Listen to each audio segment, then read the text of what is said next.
Hello, this is Gary Lehman. This is my project for interpersonal communication, HSER 508, summer 2013 for Dr. Tamika Parker.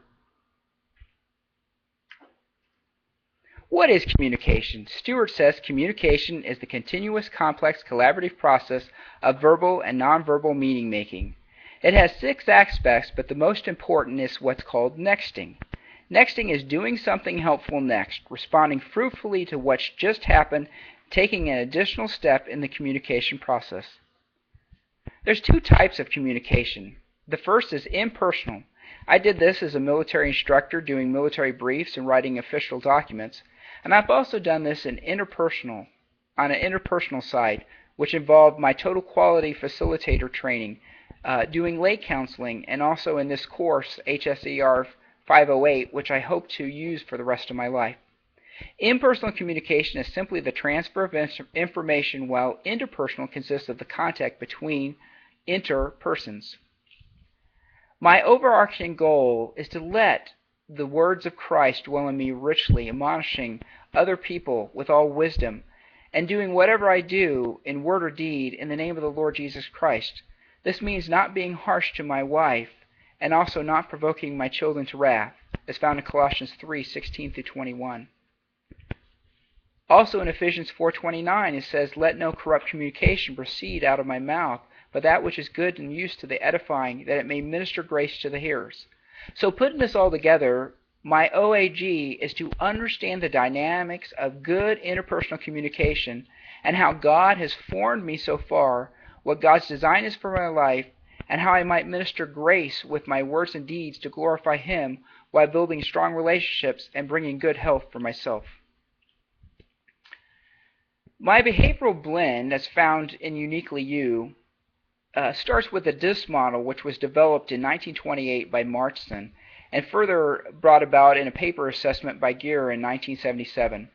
Wishern and Carbonell took this DIS model and developed the 4-temperament model of human behavior, which was used in this course. I will next discuss my behavioral blend.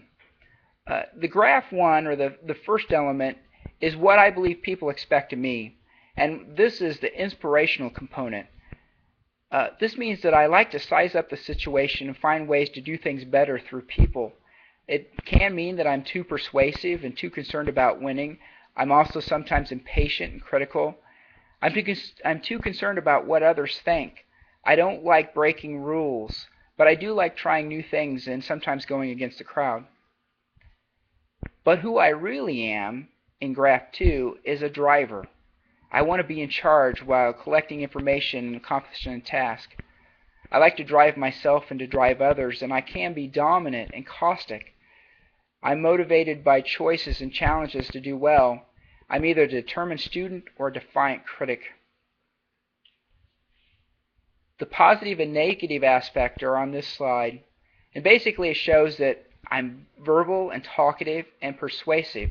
But this is both positive and negative, depending on the situation and if I'm doing communication correctly or not. From the positive aspect, I like to be a thoughtful communicator, an encourager. I like to be interactive and responsive. I like to provide zealous input. But from a negative aspect, I can be critical. I can punish with information and words. I can be controlling and opinionated. Some of the barriers and noise pollutions from the external. Interruptions. Everybody these days has trouble with cell phones, and I'm not an exception. So to help mitigate this, it's good for me to put my cell phone away when I'm trying to do serious conversations and serious communication.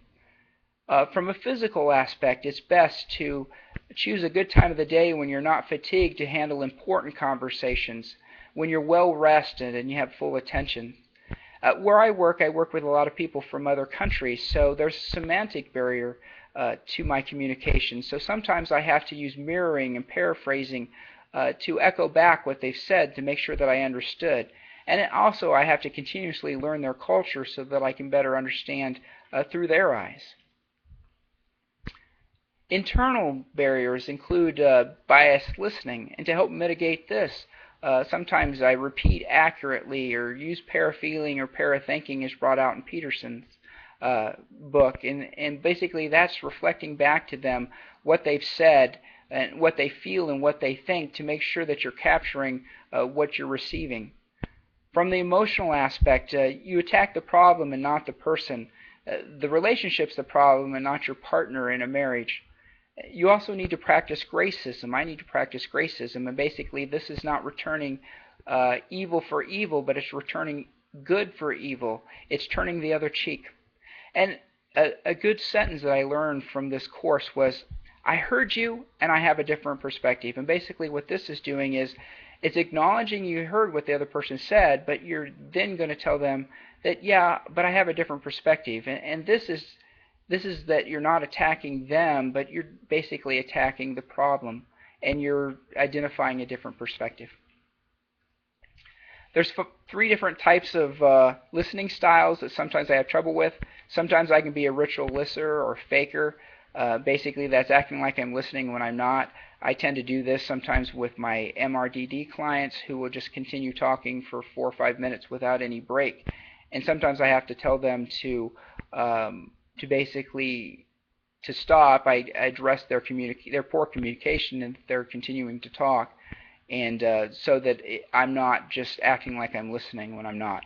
Interrupter, when I find another strong personality that wants to force their position, sometimes I turn it right back on them, and no good communication is going on. So sometimes we have to step back from the situation, identify poor communication, so that we're both communicating at a level 1.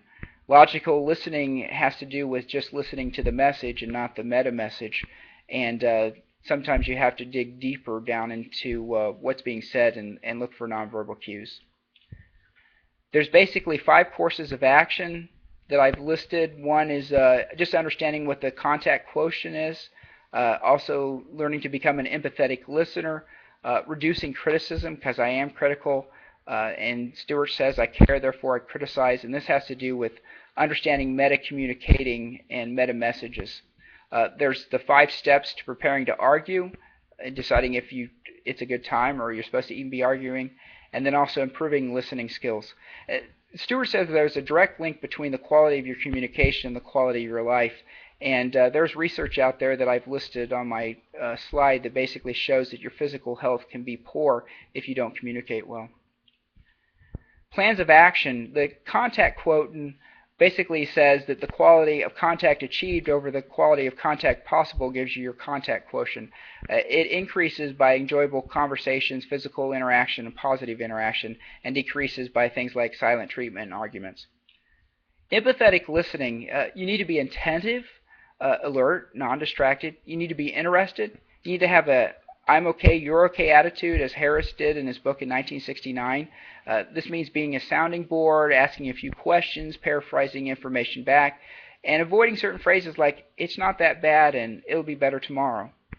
Don't get hooked on jumping into judgment before you've heard the whole conclusion. You have to use listening indicators like I see and right and nodding your head and tell me more about it. Also, there's ground rules to empathetic listening, meaning you don't interrupt, you don't take the subject off, you don't interrogate, as like the Perry Mason style that Peterson talks about. You don't preach, you don't give advice, but you do reflect back what the talker has said. When you're planning to argue, you need to decide, is this issue resolving itself? Do I really need to address it? Or can I just let it go? And is this the right time? Once again, if you're tired, you need to wait till a better time. And you need to remember that communication is the aim, and you need to identify that what you're arguing about is the problem and not the partner. And lastly, there's basically 12 different steps to improving your listening that I've listed here, such things as finding areas in common, taking the initiative, practicing what went wrong. We spend 70% of our waking hours verbally communicating, but are only 25% effective at listening, according to Nichols.